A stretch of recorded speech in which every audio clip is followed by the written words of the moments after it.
শহরের বড়লোক বাবার একমাত্র ছেলে আরিয়ান কয়েকদিনের জন্য গ্রামে এসেছে। নেশা, দেহলোভ আর উন্মাদ জীবনে অভ্যস্ত এই ছেলেটা সবসময় মদে ভাসে।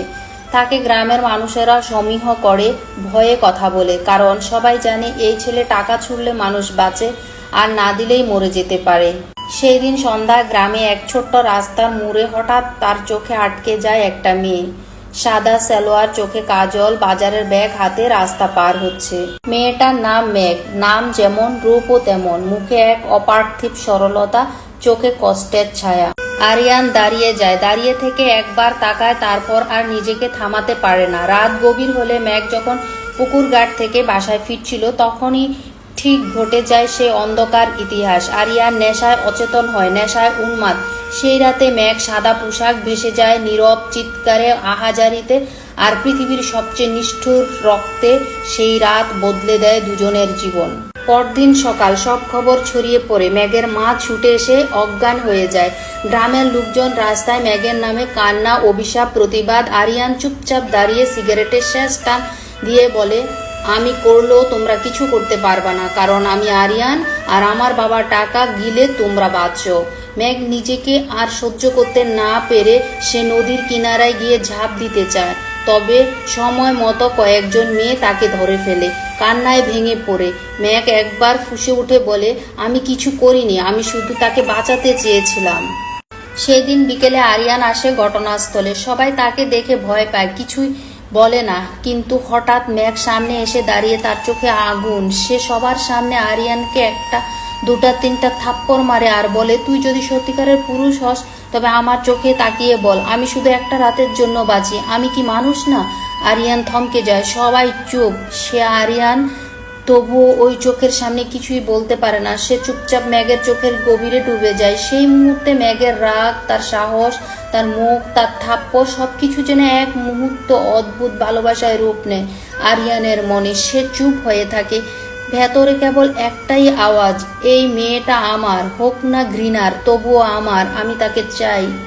সেই ঘটনার পরদিন সকালে মেঘের বাড়িতে লোক আসে। পিছে গাড়ি, সামনে কাজী সাহেব, আর গাড়ি থেকে নামে আরিয়ান। মাথায় সাদা পাগড়ি, চোখে ঠান্ডা আগুন। গ্রামের সবাই ভয়ে দূরে দাঁড়িয়ে, কেউ প্রতিবাদ করতে সাহস করে না। মেঘের মা অজ্ঞান, আর ভাই বোন কাঁদছে। মেঘ চিৎকার করে উঠে, তুই কি পাগল? আমার সর্বনাশ করেছিস, এখন আবার আমার জীবনও নষ্ট করবি? আরিয়ান ঠান্ডা গলায় বলে, তোর জীবন আমি শেষ করিনি, আমি এবার শুরু করতে এসেছি। কাজী সাহেব কাগজ খুলে ফেলে। আরিয়ান জোর করে মেঘের আঙুলের স্বাক্ষর নেয়। মেয়েটা কাঁপছে, চোখে ঘৃণা, মনে বিষ। তবুও বিয়ে হয়ে যায়। বিয়ের পরদিন মেঘকে নিয়ে শহরে চলে আসে আরিয়ান। তবে নিজ বাড়িতে নয়। তার বাবা শরীফ চৌধুরী মেয়ে দেখতে না চাওয়া ঘোষণা দিয়ে দেন, ছোট লোকের মেয়ে আমার বউ নয়, এই বাড়ির দরজার পা দেবে না।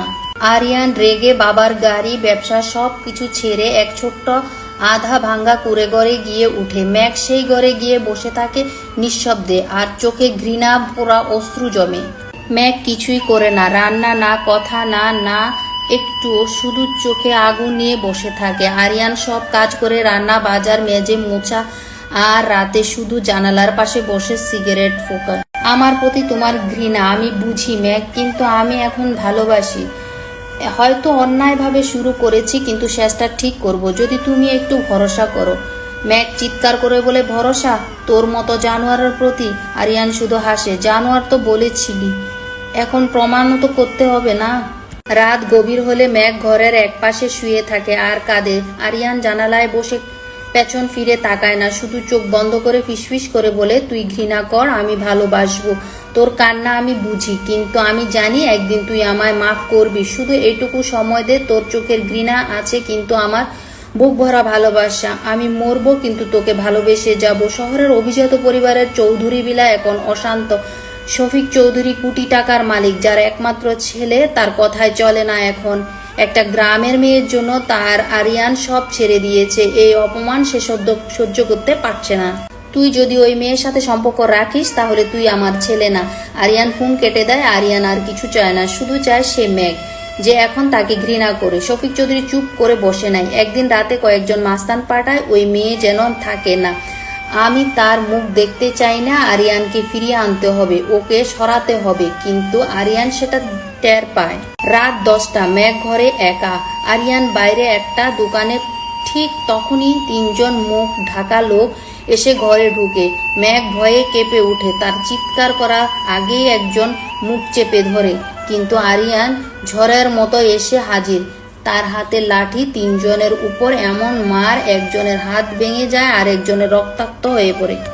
আর একটা লোক পালাতে গেলেই আরিয়ান তার গলার কাছে লাঠি ঠেকিয়ে বলে, যারাই আমার বউয়ের গায়ে হাত দিতে আসবে আমি তার হাড্ডি ভেঙে ছাই করে দেব। আর শুন, আমি জানোয়ার, এখনো মানুষ হইনি। সে রাতে মেঘ ভয়ে কাঁপছিল। আরিয়ান তার পাশে বসে, আমি বাঁচাতে পেরেছি তোকে, কিন্তু বিশ্বাসটা এখনো পাইনি। মেঘ প্রথমবার ফুঁপিয়ে কাঁদে, তবে মুখে এখনো তীব্র কণ্ঠে বলে, যাই হোক